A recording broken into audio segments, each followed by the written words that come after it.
Imagine being partially responsible for a film losing hundreds of millions of dollars at the box office, and you still get to not only keep your job, but go on to possibly bigger and better things. I'm using bigger and better quite loosely here. Well, that is happening with a writer from the Marvels getting to work on the new Tomb Raider TV series. Welcome back to Words of Paradise. I'm your host, Leon Idle, and let's get into this article talking about how Megan McDonnell will join everyone's favorite franchise killer, Phoebe Waller-Bridge, on Amazon's upcoming Tomb Raider. Before we do, hit that subscribe button. I'm trying to get to 2,000 subscribers before the end of the year, and we've got just over 150 to go. Hit the button and let's talk about this. From Agents of Fandom, Megan McDonnell will write for Phoebe Waller-Bridge's live-action Tomb Raider series at Amazon. Her works include WandaVision, Agatha, Darkhold Diaries, and The Marvels. So this individual worked on WandaVision, a show that genuinely well received when it was coming out, but let's be real, it's a bit forgettable. Agatha, a project that's been delayed who knows how many times now, has had the name changed multiple times,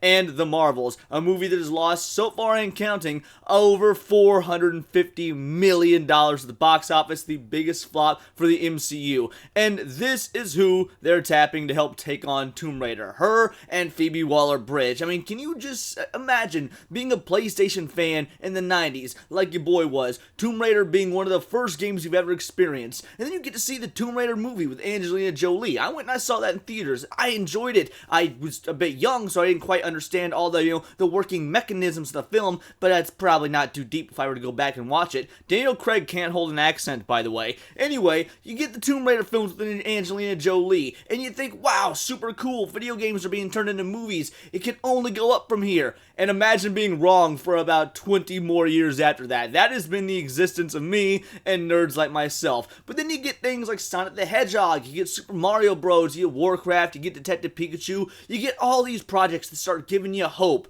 that maybe, just maybe, video game adaptations into film and TV are on the right track. And then this news comes out, and I mean nobody is excited for this. When you tell me, the Marvels, again, the worst rated, worst box office failure of the MCU of all time, and they're going to take writers from that show or that movie and put them into your Tomb Raider show, that spells disaster. So we're going to go through some of these comments, see what others are saying. We got author John A. Douglas here. Phoebe Waller-Bridge, the kiss of franchise death and the writer of The Marvels, is a perfect storm of cinema abortion. And frankly, I like that he uses the term abortion here, because with it being done by Phoebe Waller-Bridge, who was just an irate feminist, I imagine there at some point in the show, you'll have, Lara Croft getting an abortion, and you can call it Womb Raider. So yeah, good on you, author. Awesome. Based on track record, this series to skip completely, absolutely.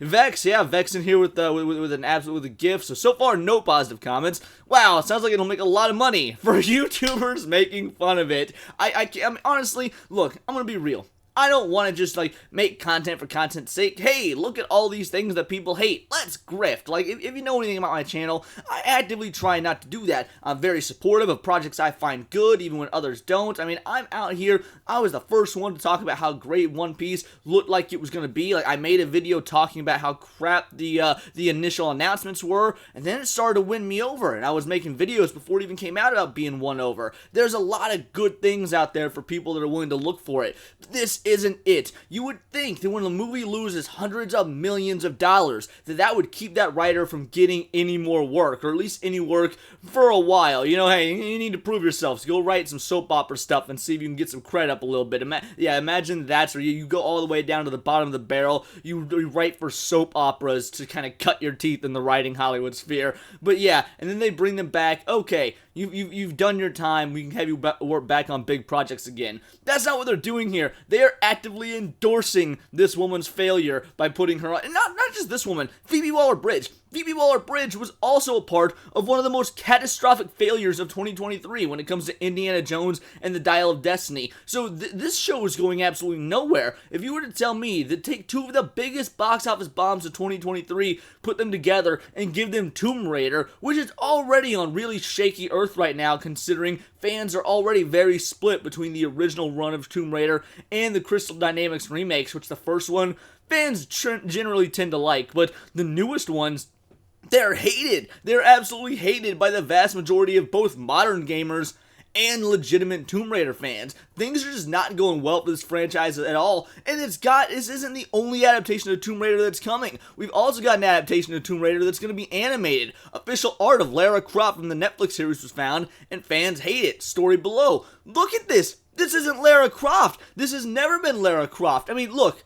I'm not going to pretend to be the biggest Tomb Raider guy out there, but I loved playing the games on the PS1 back in the day. You know, I played them right up there when I was playing Resident Evil and Spyro and all these great PS1 classics that, like, fueled me as a gamer. I got brought up in gaming at the era of the PlayStation 1. Now, granted, Dreamcast will always be my favorite. Dreamcast supremacy, baby. But the PlayStation 1 holds an amazing place in my heart. The OG Evil Dead game, there were so many classics, and Tomb Raider was absolutely up there. And let me tell you, Lara Croft wouldn't be caught dead in something like this, and she definitely wouldn't be caught dead looking like such a dyke. But this is what Netflix is going to be doing. This got announced at the same time as the Devil May Cry anime, and let me tell you, by comparison, I will happily watch the Devil May Cry one before I watch this. And you guys know, if you saw me on Cult Classic Cade's show about a month ago, I ain't exactly got my hopes too high for the Devil May Cry series. So just putting that in perspective, it seems like no matter what route they go, Tomb Raider is beyond doomed. You cannot make individuals happy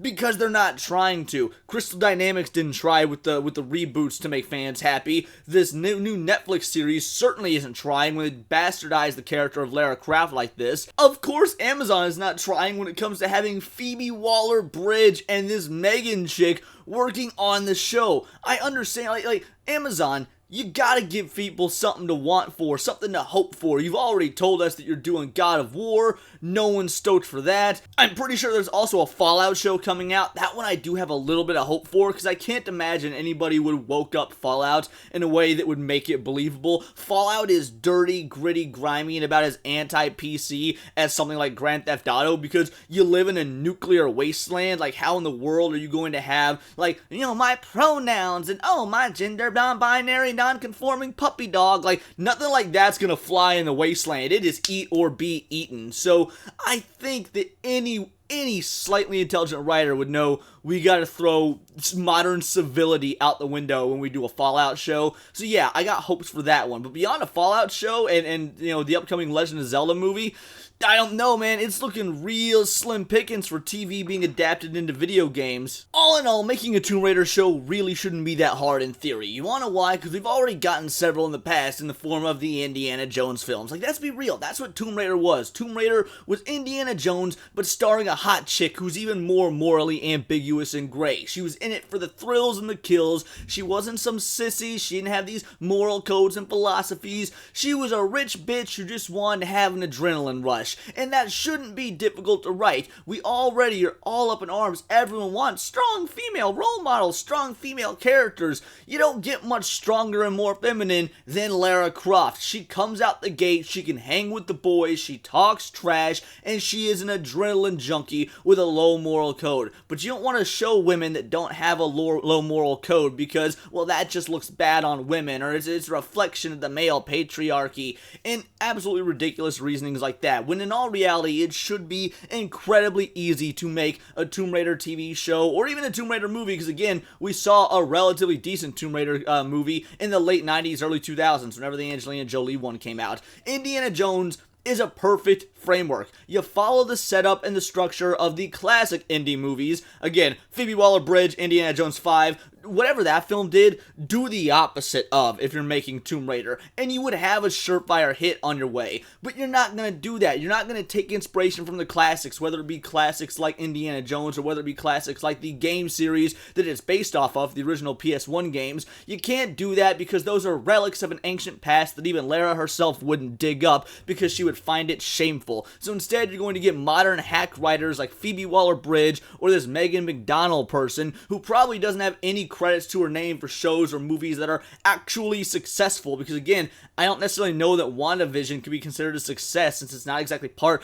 of the public common knowledge nowadays. But then again, if they are going to be making a Tomb Raider show, then like that other comment said, at least it's going to rake in bills and money after bills and money for the YouTubers who will not let it die. I can already imagine Melanie Mac Mac is going to just be made filthy rich off of destroying this show episode by episode. But those are just my opinions. Let me know yours in the comments down below, or let me know on X, where you can find me at BoltTheWord. And please do subscribe. I am a nerdy news channel. I cover nerdy news every day. Not always about video games or Tomb Raider, but anything nerdy related, like anime, music, Magic the Gathering, you name it. It's all here in the Nerdosphere, and this has been Words of Paradise.